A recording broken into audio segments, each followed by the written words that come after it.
Guys welcome to the Blender beginner studio. Hope आपने ये blender 2.8 download कर लिया होगा, लिंक डिस्क्रिप्शन में है। एंड सबसे पहले हमारे पास ये इंटरफेस आएगा। ये इंटरफेस स्क्रीन स्प्लेश कहलाता है। इसमें जनरल 2D स्कल्पटिव दे रखे हैं। हम जनरल पे सेलेक्ट करते हैं क्योंकि अभी हम जनरल पे काम कर रहे हैं। जनरल में हमारे पास स्प्लेश स्क्रीन डिफ़ॉल्ट स्क्रीन आएगी। ये यूज़र इंटरफेस है। मैं यहाँ पे एन पे जाके स्क्रीन की जो भी मैं प्रेस करूँगा कीबोर्ड पे वो यहाँ पे शो हो जाएगा। इसके लिए मैं यहाँ पे ऑन कर देता हूँ। आपको लेफ़्ट में यहाँ पे जैसे कुछ भी दिख रहा है वो यहाँ पे प्रेस होते हुए दिखेगा। और इसके बाद में ये बेसिक इंटरफेस दिख रहा है, यूज़र इंटरफेस। यहाँ पे मैं ऑब्जेक्ट के ऊपर जाता हूँ। यहाँ 2D व्यू पोर्ट, UV ये सब ऑप्शन दे रहे हैं। अभी मैं 3D व्यू पोर्ट पे काम कर रहा हूँ। 3D व्यू पोर्ट में मुझे कैमरा मिलता है, क्यूब मिलता है और एक लाइट मिलती है। और यहाँ पे सामने सीन कलेक्शन में ये सब दिखेंगे। 3 ही ऑब्जेक्ट है मेरे पास। और सबसे पहले यहाँ पे एक्स रेड वाला एक्स एक्सिस को बताता है, ग्रीन वाला वाई एक्सिस को, और जेड एक्सिस को बताता है ये ब्लू लाइन से। और मैं इसको ग्रैब करके मूव भी कर सकता हूँ। ये एक्स एक्सिस पे मूव होगा। वाई वाले को ग्रैब करता हूँ तो ये वाई एक्सिस पे मूव होगा और जेड वाला जेड एक्सिस पे मूव होगा। यहाँ पे साइड में अब हमको जैसे सीन को मूव करना है तो हम हैंड आइकन का यूज़ करेंगे। ये इस तरह से सीन को मूव करेगा और इस तरह से हम सीन को मूव कर सकते हैं हैंड आइकन की यूज़फुल की सहायता से। इसके बाद में अगर हमको ऑब्जेक्ट को जूम करना है तो हम माउस के व्हील बटन को यूज़ करते हैं। अभी हम यूज़र पर्सपेक्टिव में काम कर रहे हैं और ये ऑर्थोग्राफिक पर्सपेक्टिव में इस तरह से व्यू दिखेगा आपका, जिनको हम प्रेस करके हमारे काम को बहुत ही इजीली कर सकते हैं। ये थोड़ी मुश्किल होगी पर बाद में ये इजी होगी। जैसे कि हम 1 प्रेस करते हैं तो हम वाई एक्सिस पे आ जाते हैं, 3 प्रेस करते हैं एक्स एक्सिस पे आ जाते हैं और 7 प्रेस करते हैं तो हम जेड एक्सिस पे आ जाते हैं। अब इस तरह से हम एक्सिस पे काम कर सकते हैं और हम इसको ग्रैब करके इसका सीन मूव भी कर सकते हैं। अब हम जैसे किसी भी ऑब्जेक्ट को सेलेक्ट करना है तो हम उस पर लेफ़्ट क्लिक करेंगे तो ऑब्जेक्ट सेलेक्ट हो जाएगा और वापस से क्लिक करेंगे तो, और अगर हमको कैमरा सेलेक्ट करना है तो हम कैमरा सेलेक्ट कर सकते हैं। और अगर हम शिफ्ट के साथ में प्रेस करेंगे तो ये दोनों सेलेक्ट हो जाएंगे और शिफ्ट के साथ में एक और लाइट प्रेस करेंगे तो ये तीनों सेलेक्ट हो जाएंगे। सीन कलेक्शन में सब सेव होते हुए दिखेंगे। और अब अगर हम जैसे कि कैमरा सेलेक्ट करते हैं और अगर हम इस क्यूब को हमको हटाना है वापस तो हम इसको वापस शिफ्ट लेफ़्ट क्लिक करेंगे तो ये हट जाएगा, डीसेलेक्ट हो जाएगा। अब हम वापस से नॉर्मल पे चले जाते हैं और अब हम अपने क्यूब को सेलेक्ट करते हैं। सीन कलेक्शन में यहाँ पे आई का ऑप्शन दिख रहा होगा। आई इस ऑप्शन को अगर हम क्लिक करते हैं तो आई इस ऑब्जेक्ट को हाइड कर देता है, ना कि डिलीट करता है, सिर्फ हाइड करता है। और अगर हम किसी भी ऑब्जेक्ट को सबको सेलेक्ट करना है तो ए प्रेस करेंगे तो सब सेलेक्ट हो जाएंगे और अल्ट प्रेस करेंगे तो सब डीसेलेक्ट हो जाएंगे वापस। ये देखिए वापस अल्ट किया, डीसेलेक्ट हो गए। अब यहाँ पे वापस जूम आउट करते हैं और अगर हमको कुछ भी ऑप्शन ऐड करना है, जैसे हमको डिलीट करना है, एक्स किया हमने, डिलीट हो जाएगा वो ऑप्शन और कंट्रोल Z से वापस अंडू हो जाएगा। अब यहाँ पे ऐड का ऑप्शन भी होता है और एक शिफ्ट ए से हम ऐड भी कर सकते हैं कुछ भी ऑब्जेक्ट। तो शिफ्ट ए हमने किया और यहाँ पे मैश में हमने यू स्फीयर ऐड किया। यू स्फीयर यहाँ पे आया। अब हम इसको मूव करने के लिए मूव आइकन पे गए और इसको मूव कर दिया हमने, जिस भी एक्सिस पे ले जाना है। वापस ऐड किया और यहाँ पे हमने एक बार हम इसको क्या करते हैं, डिलीट कर देते हैं। इसको डिलीट कर दिया। इसके बाद में अब हम यहाँ देखते हैं कि ज़्यादातर जो भी आता है वो इसी पॉइंट पे आता है, क्योंकि यहाँ पे ये 3D कर्सर है। 3D कर्सर जहाँ पे होगा सारा ऑब्जेक्ट वहीं पे आएगा। 3D कर्सर को मूव करने के लिए हम इसको कहीं भी ले के मूव कर सकते हैं। अब हम कोई भी ऑब्जेक्ट ऐड करते हैं तो ये ऑब्जेक्ट जैसे हमने कौन सेलेक्ट किया, अब ये इस जगह पे आएगा। तो ये सब 3D ऑब्जेक्ट की वजह से। हम इसको डिलीट कर देते हैं वापस। तो 3D कर्सर का ये बेनिफिट है। अब सेलेक्ट मोड में जाते हैं हम वापस।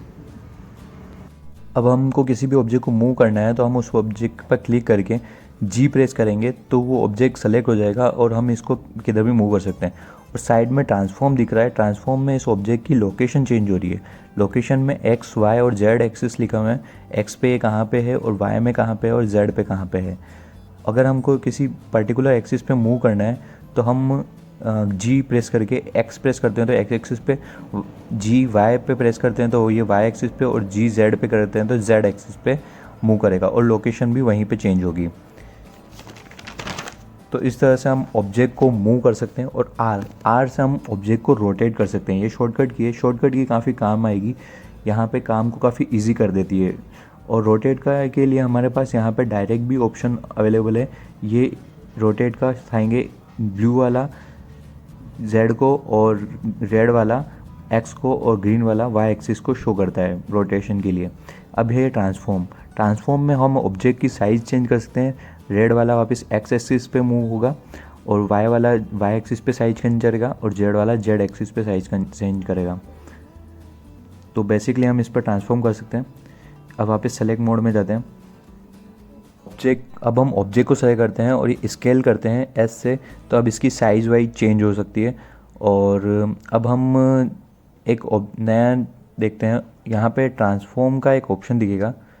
अब हम अपने कर्सर को इस पे सेलेक्ट करते हुए अब हम सेलेक्ट करते हैं इसको वापस से और ट्रांसफॉर्म पे जाते हैं। तो ये क्या करता है कि अभी हमने लाइट सेलेक्ट कर दी सीट, तो हम इस पे क्यूब पे जाते हैं। तो अब इस पे ये क्या करता है कि दोनों का कॉम्बो है, मतलब ये रोटेट भी करता है और ये ऑब्जेक्ट को रिसाइज भी करता है, तो ये दोनों का कॉम्बो है। अब हम सेलेक्ट में जाते हैं और इसके बाद में यहाँ पे ऑब्जेक्ट मोड से एडिट मोड पे जाते हैं। एडिट मोड में क्या होता है कि हमको यहाँ पे कुछ नया दिखेगा। नया क्या है, यहाँ पे ये है वर्टिकल्स।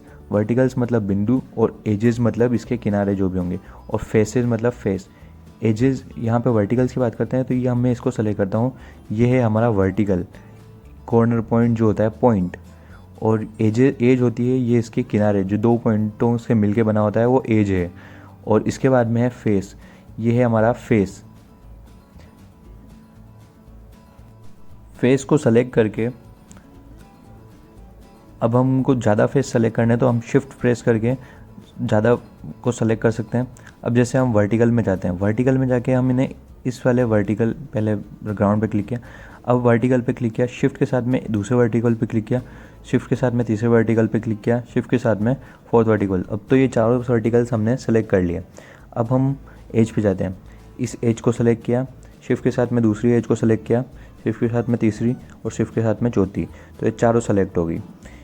इसी तरह फेस पे भी होता है और हम इसको सेलेक्ट कर सकते हैं। तो एडिट मोड पे जाने के लिए हम टेब की का भी शॉर्टकट की का यूज़ कर सकेंगे। शॉर्टकट की काफ़ी बेनिफिट होती है। अब हम फेस सेलेक्ट से इस पे जाते हैं और अब हम यहाँ पे जी प्रेस करते हैं तो मैं इस फेस को सिर्फ इस फेस को ग्रैब करके मूव कर सकता हूँ। और अगर मैं इस पे आर प्रेस करता हूँ तो मैं इसको रोटेट कर सकता हूँ। और अगर मैं इस पे एस इसको सेलेक्ट करके एस प्रेस करता हूँ तो मैं इसकी साइज को चेंज कर सकता हूँ। इस तरह से बेसिकली इसकी साइज चेंज हो जाएगी।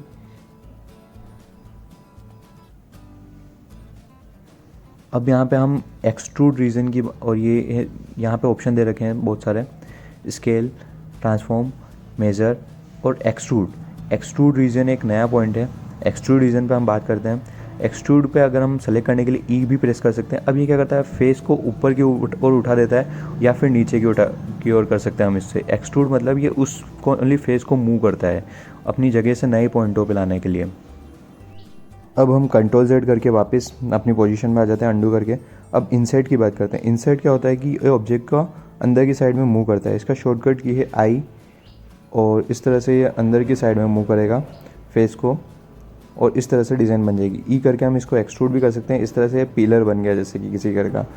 तो बेसिकली ये इंसर्ट की से हम ये कर सकते हैं। अब हम इस ऑप्शन पे जाते हैं बेवल। बेवल भी एक नया ऑप्शन है जिसमें कंट्रोल भी इसका शॉर्टकट की है। ये इस पर ऑब्जेक्ट पे डिज़ाइन कर देगा। जैसे कि हम इसको सेलेक्ट करके इसको प्रेस करते हैं, अब ये देखिए इस तरह की डिज़ाइन आ जाएगी। और बेवल के यहाँ पे साइड में हमको ऑप्शन दिखेंगे। यहाँ पे हम ऑप्शन में चेंजेस भी कर सकते हैं किस तरह का हमको बेवल चाहिए। जैसे कि इस तरह की डिज़ाइन, इस तरह की डिज़ाइन, इस तरह से ये बेवल में ऑप्शन चेंज होंगे। तो बेसिकली ये 3 ऑब्जेक्ट काफ़ी एडिट मोड के यूज़फुल हैं, एक्सट्रूड, इंसर्ट और बेवल। इसके बाद में अब हम क्या करते हैं, कंट्रोल जेड करके वापस से नॉर्मल में चले जाते हैं और यहाँ पे ये तीनों पॉइंट की बात हो गई। अब हम यहाँ पे लूप कट डालेंगे। लूप कट डालने के लिए हम कंट्रोल आर का यूज़ करेंगे। यहाँ पे लूप कट हो जाएंगे। हमको देखना है कि हमको कितने लूप कट डालने हैं। लूप कट से ये क्या होता है, कोई भी ऑब्जेक्ट पार्ट में डिवाइड हो जाता है। जैसे हम सेलेक्ट करते हैं, अब इस पर लेफ़्ट क्लिक करके रखते हैं तो हम इस पर सेलेक्ट कर सकते हैं हमको कहाँ पे लूप कट देना है। ये उस जगह पे जाके लूप कट दे देगा। लूप कट से यहाँ पे ऑब्जेक्ट उस पार्ट में थोड़ा डिवाइड हो जाएगा। अब उस ऑब्जेक्ट को वहाँ से ग्रेब या फिर उसमें चेंजेस कर सकते हैं, रोटेशन और इस तरह से चेंजेस कर सकते हैं।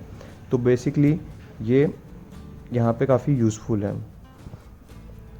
तो सबसे पहले एक्सट्रूड, फिर अब जैसे कि हम यहाँ पे इस फेस को सेलेक्ट करके एक्सट्रूड करते हैं तो हमारा ये वाला फेस बाहर आ गया जो हमने यहाँ पे लूप कट से काटा था। और इसी तरह हम साइड में मूव करते हैं और एक्स एक्सिस से ग्रैब करके मैं इसको मूव करता हूँ, इस फेस को सेलेक्ट करके, और मैं इसको एक्सट्रूड करता हूँ तो ये इस तरह से बाहर आ जाएगा। थोड़ा सा वापस अंदर जाने के लिए बैक साइड में अब वापस से मैं ग्राउंड पे जाके क्लिक कर देता हूँ। ये हमारा ऑब्जेक्ट इस तरह से सेलेक्ट हो गया। अब मैं ऑब्जेक्ट मोड में जाता हूँ वापस। ऑब्जेक्ट मोड में वो सारे जो पार्टिकल्स थे वो दिखेंगे नहीं, बट ये इस तरह से डिज़ाइन आ जाएगी। अब यहाँ पे हम इस मोड में हैं। सबसे पहले यहाँ पे साइड में कुछ ऑप्शन है। यहाँ पे रेंडर अलग अलग हमारे पास ऑप्शन टूल दे रखे हैं। यहाँ पे ये रिज़ल्ट बताएगा कि हम किस तरह से इसका काम कर रहे हैं। तो सबसे पहले यहाँ पे हम जाते हैं इस ऑब्जेक्ट की प्रॉपर्टीज़ में। ऑब्जेक्ट प्रॉपर्टीज़ में जाके हम मटेरियल में बेस कलर हम इसका चेंज करते हैं। यहाँ पे बेस कलर, ये रहा बेस कलर को सेलेक्ट करके हम रेड को चूज़ कर देते हैं। तो ये यहाँ पे कलर रेड हो गया, बट अभी हमको ये दिख नहीं रहा है क्योंकि हम अभी ऑब्जेक्ट यहाँ पे इस मोड में काम कर रहे हैं, व्यू पोर्ट शेडिंग में काम कर रहे हैं। यहाँ पे कलर नहीं दिखेगा। अब इस वाले ऑप्शन में हमको कलर दिखेगा। हम इस पर क्लिक करते हैं। इस पर क्लिक करते ही हमको इसमें थोड़ा कलर दिखेगा। और इसके बाद में रेंडर में क्या होता है कि इसकी शेडिंग तक दिखेगी हमको। इस तरह से हम इस पर ऑब्जेक्ट में कलर कर सकते हैं और बिल्कुल डिटेलिंग बता सकते हैं। अब कोई भी ऑब्जेक्ट ऐड करते हैं, जैसे प्लेन ऐड करते हैं, एस से स्केल करते हैं और इसको ग्रैब करके मूव करते हैं, इसकी साइज़ को चेंज करते हैं। अब हम अपना ये सेलेक्ट करके इसको थोड़ा मूव करके ऊपर कर देते हैं अपर साइड में, और यहाँ से देखते हैं ये कहाँ पे है, इसकी पोजीशन थोड़ा सा इधर कर देते हैं और वापस से यहाँ पे आ जाते हैं हम। इसके बाद में अब हम यहाँ पे कैमरा टूल में जाते हैं कि हमारा कहाँ पे दिख रहा है, ये इस तरह से दिख रहा है, ये प्रॉपर फुटेज नहीं आ रहा है। तो हम कैमरा को मूव करते हैं। कैमरा पे सेलेक्ट करके हम इसके एक्सिस पे इसको मूव करते हैं, मूव साइन पे। तो हम इसको थोड़ा सा रोटेट करते हैं कि थोड़ा सा ऊपर की हो जाए। रेड वाले को क्लिक करके ये इसकी पोजीशन, कैमरा के जो लेंस है उसको थोड़ा चेंज कर रहा है, और इसको थोड़ा सा इस तरह मूव कर देते हैं। ग्रीन वाले को थोड़ा इस तरह से मूव कर देते हैं, और यहाँ से ये हो गया। और अब कैमरा पे जाते हैं तो बेसिकली अब हमको सही फुटेज आ रही है। अब हम इसको थोड़ा सा मूव कर देते हैं, तो इस तरह से मूव हो गया। और इसके बाद में हम कैमरा पे जाते हैं तो हमारे पास परफेक्ट शॉट आ गया है। यहाँ पे थोड़ा परफेक्ट हो गया है, बिल्कुल हमको जो चाहिए था। अब हम रेंडर पे जाते हैं तो रेंडर में रेंडर पे जाते हैं तो यहाँ पे रेंडर करने के लिए हमारे पास रेंडर के 3 ऑप्शन आएंगे। यहाँ पे हम कैमरे वाले साइन पे जाते हैं तो यहाँ पे रेंडर में एक ईवी होगा और एक साइकिल होगा, एक वर्क बेंच होगा। ईवी जो होता है वो थोड़ा इजी फास्ट होता है, बट इसमें ज़्यादा डिटेलिंग नहीं आती है। और साइकिल जो होता है वो थोड़ा स्लो होता है, बट इसमें कोई भी इमेज होती है उसमें डिटेलिंग बहुत ज़्यादा होती है, मतलब डेप्थ में उसमें शेडिंग वेडिंग सब होती है। अब रेंडर में जाके हम रेंडर इमेज पे क्लिक करते हैं तो ये इमेज रेंडर होने में थोड़ा टाइम देता है। रेंडर बेसिकली कंप्यूटर का एक ग्राफिक का एक प्रोसेस है जो कि 2D और 3D इमेज को कन्वर्ट करता है। और इस तरह से हमारा ये तैयार हो गया। हमारा फ्रेम आती है, यहाँ पे टाइम भी बताता है। तो ये हम बेसिकली हमारी कहाँ का सीन था, फ्रेम 1, और ये हमारा इमेज आ गई। इमेज में जाके मैं इसमें सेव पे क्लिक कर देता हूँ, सेव एज पे। और सेव एज पे मैं यहाँ पे जाके नाम लिख देता हूँ अपना, मैं यहाँ पे नाम लिख देता हूँ। PNG फाइल बनेगी, मतलब ये फ़ोटो होगा। और first model save as image, अब हमारी इमेज सेव हो चुकी है। मैं इसको यहाँ से क्रॉप कर देता हूँ। अब यहाँ से अगर मैं फाइल में जाता हूँ, सेव एज पे क्लिक करता हूँ, तो मेरा ये पूरा फोल्डर भी सेव हो, इस तरह से ये सेव हो जाएगा। My first model and save as. So congratulation, हमारा फर्स्ट प्रोजेक्ट कंप्लीट हो चुका है। और अब न्यू पे जाके जनरल पे न्यू जनरल क्लिक कर देंगे और नया प्रोजेक्ट लोड हो जाएगा। So this is a quick overview about a Blender, and to learn more watch our next tutorial video and leave like if video helpful to you, and also comment if you have any problem, and share this video if this video is helpful to you. Thank you for watching.